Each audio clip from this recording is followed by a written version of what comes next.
Detrás de la crisis del fentanilo en Estados Unidos y también en México, no nos engañemos, sobre todo en la frontera norte, esa crisis que provoca el fentanilo también está presente en nuestro país. Bueno, detrás de esa crisis se oculta otra crisis sanitaria y humana de enormes proporciones. Un caso ha conmovido profundamente a la Unión Americana esta última semana y tendría que advertirnos de los peligros que genera el fentanilo. En una guardería en Nueva York, un bebé de 2 años murió y otros 3 tuvieron que ser internados en urgencias porque inhalaron fentanilo. ¿Y sabe dónde estaba el fentanilo? Estaba escondido en un armario junto al que estaban las colchonetas donde los niños, los bebés, dormían. Los niños nunca tuvieron contacto con el fentanilo, simplemente lo inhalaron porque se fue transmitiendo en el aire del lugar, del armario donde estaban, a las colchonetas donde ellos dormían. Pero también ha conmovido porque la guardería servía como centro de operaciones de unos distribuidores de droga dominicanos. Esta es la historia.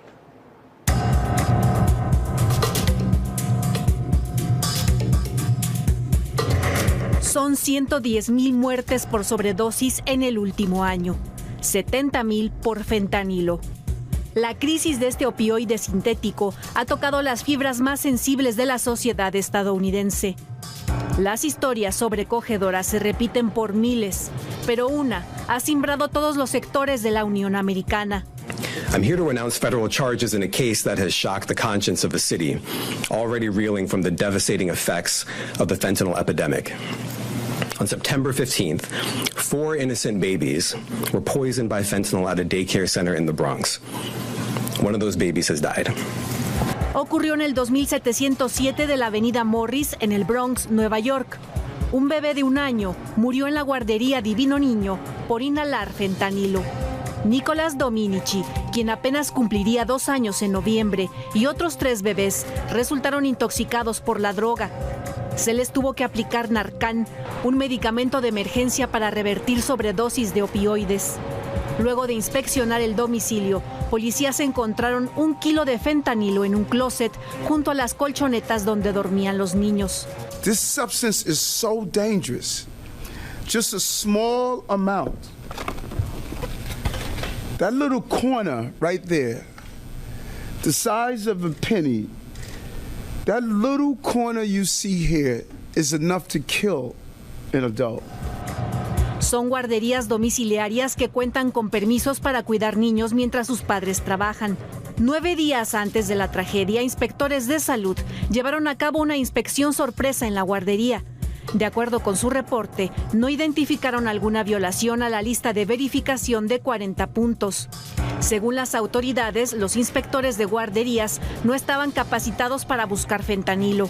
En el departamento utilizado como guardería se localizaron prensas utilizadas por los traficantes para modificar y empaquetar grandes cantidades de fentanilo. El edificio donde está la guardería era conocido por los vecinos del Bronx como un lugar donde se vendían drogas.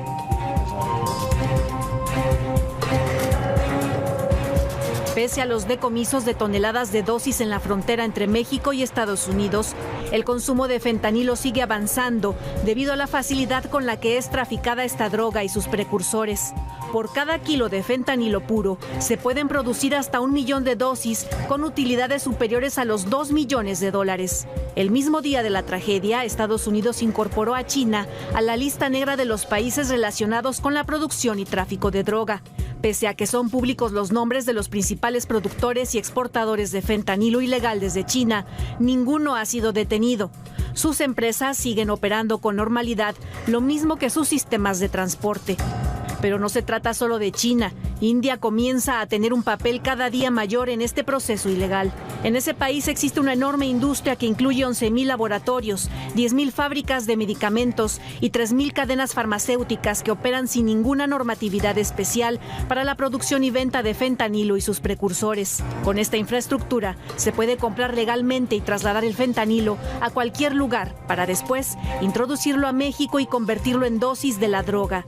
El problema central es que mientras existan productores productores de fentanilo y sus precursores que no entren bajo los esquemas de control global, los traficantes y distribuidores seguirán operando, se llamen como se llamen, y las víctimas se seguirán acumulando, aunque sean bebés, aparentemente protegidos en una guardería. Para ADN 40, Fuerza Informativa Azteca. Bueno, esta historia terrible, la verdad, cuando uno la ve ya en el detalle es terrible. La muerte de este niño, la intoxicación de los otros 3, todos bebés menores de 2 años. Pero toda esta historia tiene otra cara, la creciente participación de ciudadanos estadounidenses en el tráfico de fentanilo y de otras drogas, pero sobre todo en el tráfico de armas hacia México. Esta es una investigación de mi compañera Viviana Belsazo desde uno de los puntos neurálgicos de ese tráfico, la ciudad de San Diego. Cárteles de la droga mexicanos están utilizando a ciudadanos estadounidenses para que compren armas que en México son de uso exclusivo del ejército. De esta manera llegan a México arsenales de armas. Así lo dice el propio Departamento de Estado estadounidense.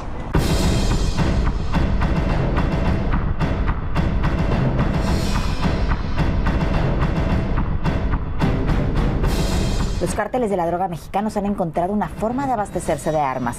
Han contactado ciudadanos estadounidenses para que las adquieran, ya que para ellos es mucho más fácil comprarlas. Las pueden conseguir en cualquier armería o incluso por internet. Para que estas armas entren a México, también es sencillo.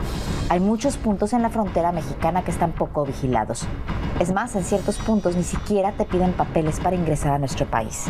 Hasta hace unos años las armas se introducían con un tráfico hormiga, es decir, muchos cruces con pocas armas.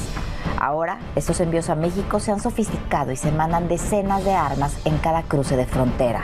Han sido pocos los estadounidenses detectados por realizar este trabajo, pero son decenas de personas las que trabajan para el cártel de Sinaloa y el cártel Jalisco Nueva Generación. Y es que siempre se dan los nombres de los mexicanos en el negocio del narcotráfico y evidentemente estos cuentan con una enorme red de apoyo en los Estados Unidos con los que operan, con los que trabajan en la distribución de droga, para regresar parte de este dinero a México y también para conseguir armas. Apenas en mayo pasado, 2 hombres estadounidenses fueron arrestados por intentar vender armas a cárteles de México. Fueron detenidos mientras arreglaban la venta de 90 rifles y una metralleta con silenciador. No se dieron cuenta que sus clientes eran en realidad agentes encubiertos que investigaban los casos de abastecimiento de armas de los cárteles mexicanos.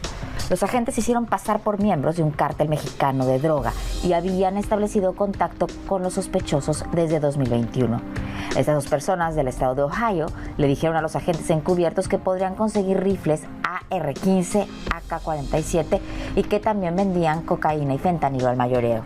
Y después de investigarlo, las autoridades llegaron a los estadounidenses Johnry Rodríguez Hilario, de 28 años, y Zuleh Youssef Saleh, de 24. Hoy, estas 2 personas están en prisión preventiva y podrían enfrentar cadena perpetua. Ambos se han declarado culpables en sus declaraciones. Otro ciudadano estadounidense, originario de Tucson, Arizona, Víctor Coronado, recibió en agosto pasado una condena por 5 años de cárcel y 3 más en libertad condicional por traficar con 46 rifles de asalto y pistolas semiautomáticas de alta capacidad. El Departamento de Justicia de los Estados Unidos lo llevó ante una corte federal luego de seguirle la pista y detectar. Él colaboraba con una red para el trasiego ilegal de armas desde ese país hacia México. Las acusaciones aseguran que Víctor traficó entre octubre del 2019 hasta julio del 2020 un arsenal de armas. Durante ese periodo de poco más de un año, él y sus cómplices engañaron a diversos vendedores de armas para adquirir un arsenal que vendían a cárteles mexicanos. El tipo de armas con las que traficó Coronado tienen prohibida su exportación fuera de los Estados Unidos. Las autoridades aseguran que Víctor Coronado trabajaba para el cártel Jalisco Nueva Generación, que tiene proveedores de armas en 19 estados de la Unión Americana. Trabajan con grupos locales que abastecen las costas este y oeste de los Estados Unidos y son los que meten a México miles de armas. Coronado es acusado de liderar uno de estos grupos, pero son decenas los vendedores de armas y de drogas que operan como Víctor. Y estos son los proveedores del cártel Jalisco Nueva Generación. El cártel de Sinaloa tiene los suyos. Sin armas, los narcotraficantes no pueden procesar y traficar drogas ni enfrentar a sus enemigos, pero también muchos inocentes han perdido la vida con estas armas. Y es que hasta el 85% de las armas de fuego encontradas en escenas del crimen en México han sido compradas en la Unión Americana. Desde el 2018, las autoridades estadounidenses han intentado desmantelar esas redes que abastecen de armas, no solo a los cárteles, sino a grupos terroristas en otras partes del mundo. Pero los avances han sido pocos. Para Estados Unidos, tener a los cárteles de la droga armados es un problema enorme, porque son los que están traficando e introduciendo drogas, principalmente fentanilo, a los Estados Unidos, una droga que provoca más de 100,000 muertes al año. Pero además, estos grupos criminales también manejan las caravanas de migrantes ilegales que están llegando a los Estados Unidos. El medio estadounidense CBS tuvo acceso a documentos que constaban la forma de operar de las redes estadounidenses con narcotraficantes mexicanos. Según lo detectado, los cárteles mexicanos llegan a comprar entre 250,000 a 1 millón de armas cada año, con un valor minorista de hasta $500 millones. Esto sin incluir las municiones y suministros tácticos. El presidente de los Estados Unidos, Joe Biden, firmó hace unos años una nueva orden ejecutiva sobre el control de armas, con las que se pretende endurecer los requisitos de compra y venta de estas, reforzar la colaboración entre diferentes departamentos y un mayor seguimiento y sanciones para los infractores. Esta nueva orden aumenta el número de requerimientos para comprobar los antecedentes penales de quienes pretenden comprar armas y mete nuevos controles para poder almacenar de forma segura este tipo de arsenal. Además, una persona que venda armas en Estados Unidos sin este control puede ser acusada penalmente de traficar armas, que es un delito ya federal. Y México también ha presentado a su vez denuncias contra las armerías. Pero el dinero que genera el crimen organizado es de millones de dólares y sirve para corromper a personas de todas las ciudadanías. Las redes de estos grupos son transnacionales. Para todo personal, desde San Diego, California, Viviana Versazo. Bueno, este es uno de los grandes problemas que tenemos en la relación bilateral y tenemos en el combate a los grupos criminales. Tuvo un acierto, hemos criticado muchas cosas del gobierno, como siempre, pero sí fue un acierto el presentar la demanda por tráfico de armas en las Cortes de Estados Unidos. No iba a proceder como no ha procedido. ¿Por qué? Porque el lobby de ventas de armas en la Unión Americana es poderosísimo y maneja buena parte del Congreso y de otros ámbitos políticos en los Estados Unidos. Hay más armas que ciudadanos en Estados Unidos. Esa es la realidad. Pero esa es la realidad que también permite con tanta facilidad que muchas personas se involucren en el tráfico de armas y las vayan trasladando a México. Los números de ingresos de armas y lo que eso genera en recursos para quienes trafican es enorme. Y es uno de los temas centrales que deben ser atacados si comprendemos una lucha, que esta es una lucha global o por lo menos binacional contra los principales capítulos del crimen organizado, con su costo social en los Estados Unidos, de muertos, de sobredosis y con el número enorme de homicidios y de violencia y de inseguridad que se genera en nuestro país. Mientras tanto, Estados Unidos solicitará lo que le habíamos adelantado desde el mismo día que supimos de la extradición de Ovidio Guzmán, la detención y extradición de del resto de los hijos del Chapo Guzmán que participan, porque tiene más hijos el Chapo Guzmán, los hijos del Chapo que participan en el grupo de los Chapitos. Así lo reveló el día de hoy el fiscal general Merrick Garland durante su comparecencia ante el Comité Judicial de la Cámara de Representantes. Garland dijo que la cooperación de México en el proceso de extradición de los hijos del Chapo podría ser mejor y no quiso calificarlo. ¿De quién está hablando? Está hablando primero y principal, que es hoy el principal objetivo de los Estados Unidos, de Iván Archibaldo Guzmán, de Jesús Alfredo Guzmán y de Joaquín Guzmán López, hermanos y medios hermanos, entre ellos todos hijos del Chapo. Son acusados de transportar toneladas de droga a la Unión Americana. Esto es parte de lo que dijo el fiscal Garland. But they've all been publicly indicted, and of course we will seek the extradition of it and the apprehension of everyone we've indicted. Bueno, y vamos a nuestra propia violencia interna, generada muchas veces espontáneamente por enojo social o por la violencia inherente a muchas comunidades, en otras, en la mayoría, impulsada por los grupos criminales. Mire usted, pobladores de Arcelia, en Guerrero, destruyeron con una moto excavadora las instalaciones del Ministerio Público en esa ciudad, atacaron a policías y personal y realizaron otros actos violentos. Aseguraban que un transporte militar había atropellado a un joven. Esto es lo que ocurrió en Arcelia.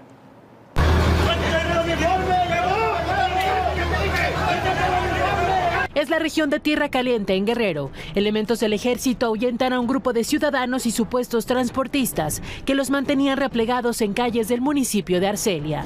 Las acciones fueron registradas en video por medios locales y pobladores. Protestaban por la muerte de Miguel Ángel. El joven fue atropellado horas antes por una unidad militar en la comunidad de Cuautitlán, en el municipio de Tlalchapa.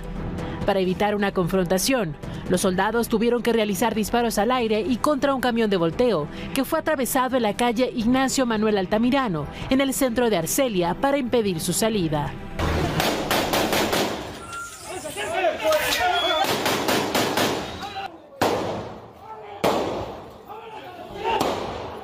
Los integrantes del ejército indicaron que el joven se impactó con ellos y que inmediatamente lo llevaron a un hospital.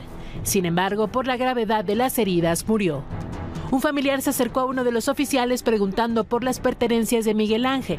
Le entregaron su ropa y su cartera, pero retuvieron su mochila con equipo táctico, radios de comunicación, ponchallantas y droga. Tras el incidente, el grupo de pobladores se trasladó a lo que conocían como las instalaciones del Ministerio Público del Fuero Común, en la colonia Héroes Surianos, y con maquinaria pesada destruyeron el inmueble.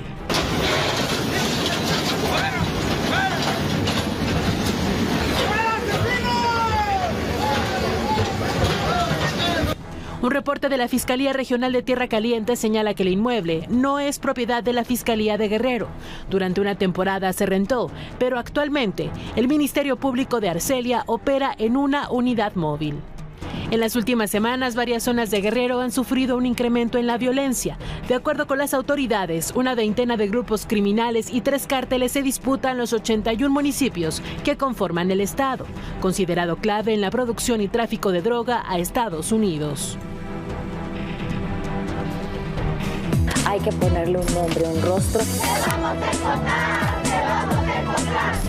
Y que vienen todas las demandas internacionales. Una ciudad tan complicada como es la Ciudad de México. Ya llegamos a Aguililla, esta ciudad, la entrada a la Tierra Caliente.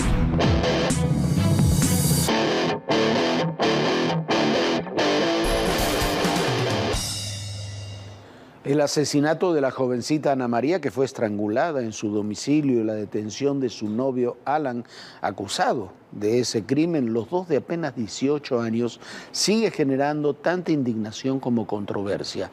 Alan ya fue inculpado oficialmente por ese delito, su familia lo defiende, pero las pruebas recabadas aparentemente lo hunden. Esto es lo que se está alegando en torno al asesinato de Ana María.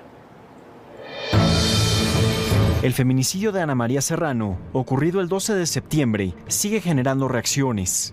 Este miércoles, la mamá de Alan, el presunto feminicida, puso un mensaje en redes sociales en donde aboga por su hijo.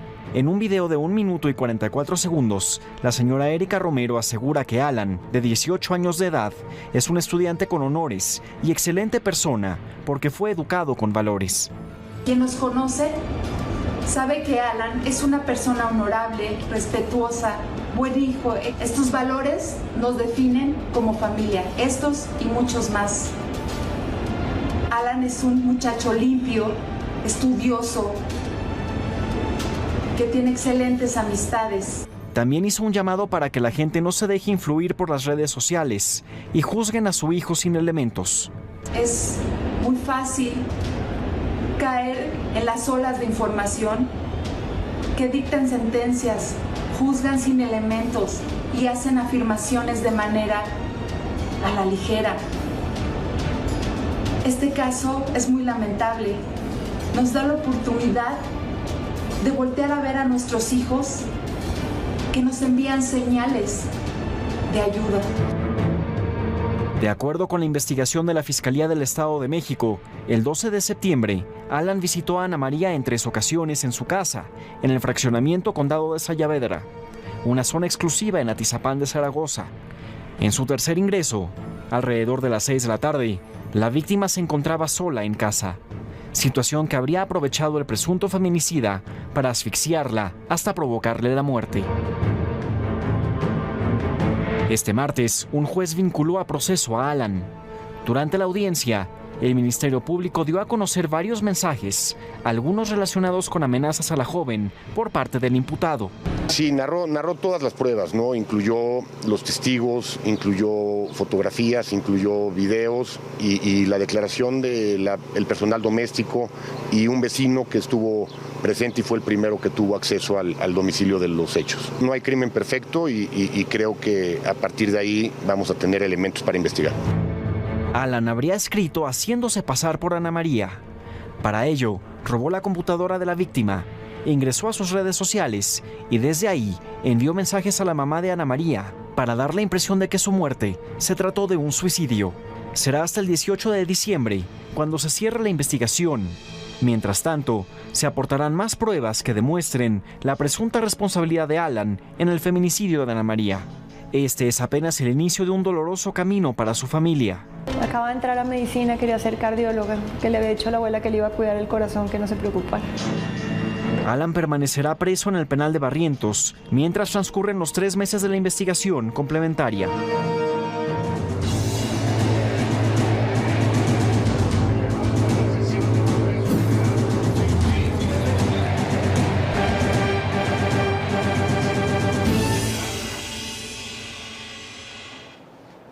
Omar García Harfuch, el exsecretario de Seguridad Ciudadana de la capital del país, anunció de manera oficial sus aspiraciones a ser jefe de gobierno de la Ciudad de México en el 2024, al mismo tiempo que Cuauhtémoc Blanco, el gobernador de Morelos, se bajaba de esta contienda interna de Morena, donde nunca tuvo la más remota posibilidad.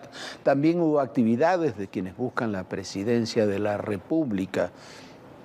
Xóchitl y Claudia estuvieron las dos en el Congreso, pero una en la Cámara de Senadores y la otra en la Cámara de Diputados. No se cruzaron.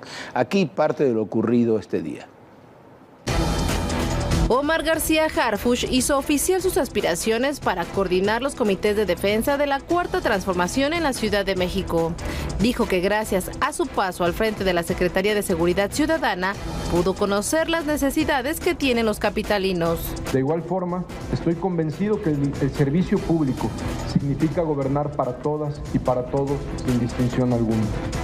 Quiero participar en este proceso y dar continuidad a la construcción de una ciudad en paz y segura. Destacó los logros en materia de seguridad como jefe de la policía, reducción en más del 50% en delitos de alto impacto y 46% en robo de vehículos. Además, adelantó que iniciará una gira por todas las alcaldías. Y al terminar la conferencia, muchas mujeres se quedaron para la foto con García Harfuch.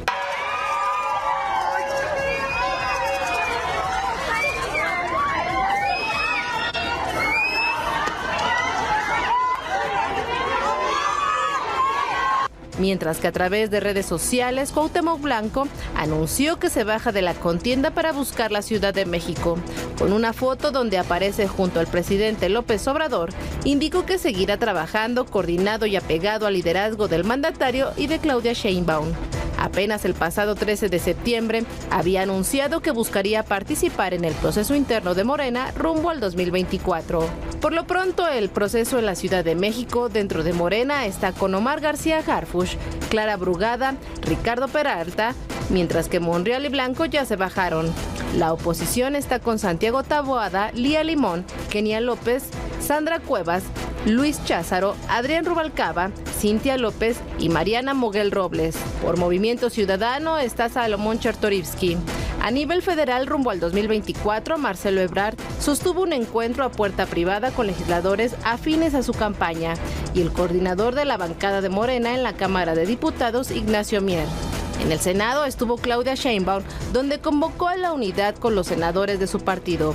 Fue recibida por los presidentes del Senado y de la Junta de Coordinación Política. Sostuvo un encuentro privado por 1 hora. En el Frente Amplio por México, Xóchitl Gálvez respondió al presunto plagio de su tesis, en la que indican que copió 6 párrafos. La senadora admitió que se equivocó en su informe profesional. Dijo que la mayor parte de los temas son técnicos, describen equipo y son sacados de manuales técnicos. Mientras que el rector de la UNAM, Enrique Graue, ordenó una investigación del caso. Bueno, ahí están los temas de hoy, sin duda de lo de hoy. Lo más importante es la confirmación de que Omar García Harfuch buscará la jefatura de gobierno. La presencia de Ricardo Peralta es prácticamente testimonial, no tiene ni remotamente posibilidades de ganar esa encuesta. Pero lo importante será la decisión que se tome en Morena, porque es una decisión política, entre Clara Brugada y Omar García Harfuch, porque representan 2 perfiles completamente diferentes para la Ciudad de México, pero representan además 2 formas de gobierno diferentes. La señal que enviaría Claudia Sheinbaum como candidata presidencial con Omar García Harfuch en la ciudad es una. La señal que enviaría con Clara Brugada en la ciudad es otra completamente diferente.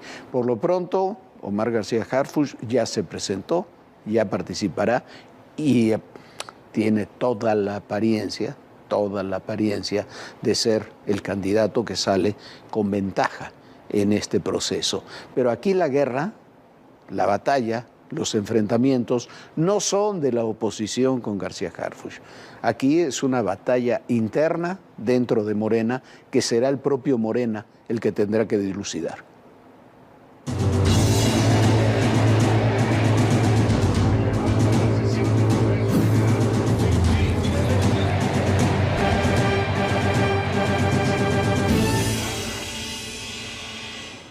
Otro tema que se enreda cada vez más por su evidente politización es el del proceso, los procesos ya contra el fiscal de Morelos, ex fiscal de Morelos, Uriel Carmona, mientras se acumulan las acusaciones desde la Fiscalía Capitalina y la General de la República, las mismas se caen una y otra vez al llegar a los juzgados.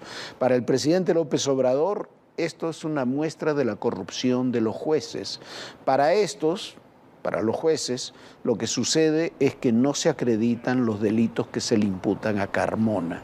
Ayer lo vincularon a proceso por el delito de tortura. Eso es muy difícil de comprobar que lo haya hecho el propio fiscal contra Luis Alberto, un personaje apodado El Diablo. Se realizó la audiencia de manera remota bajo un fuerte resguardo por parte de elementos de la Secretaría de Madrina y de la Comisión Estatal de Seguridad Pública del Estado. En la audiencia, la defensa de Carmona afirmó que la Fiscalía General de la República no tenía elementos objetivos ni probatorios para demostrar la existencia de tortura y mucho menos que el fiscal morelense la haya ordenado. Hay un artículo sobre el tema este del Diablo que hizo nuestro amigo, nuestro compañero Héctor de Mauleón en el Universal, que se lo recomiendo. Es francamente espléndido. Nosotros ya nos vamos. Mañana seguirá Viviana con estos reportajes ahí desde la frontera, desde el lado de San Diego, sobre las distintas problemáticas que hay en la relación México-Estados Unidos, particularmente en el tema de seguridad. Muy buenas noches, muchísimas gracias por acompañarnos y recuerde, en el poder y en la política todo, pero absolutamente todo es personal. Gracias.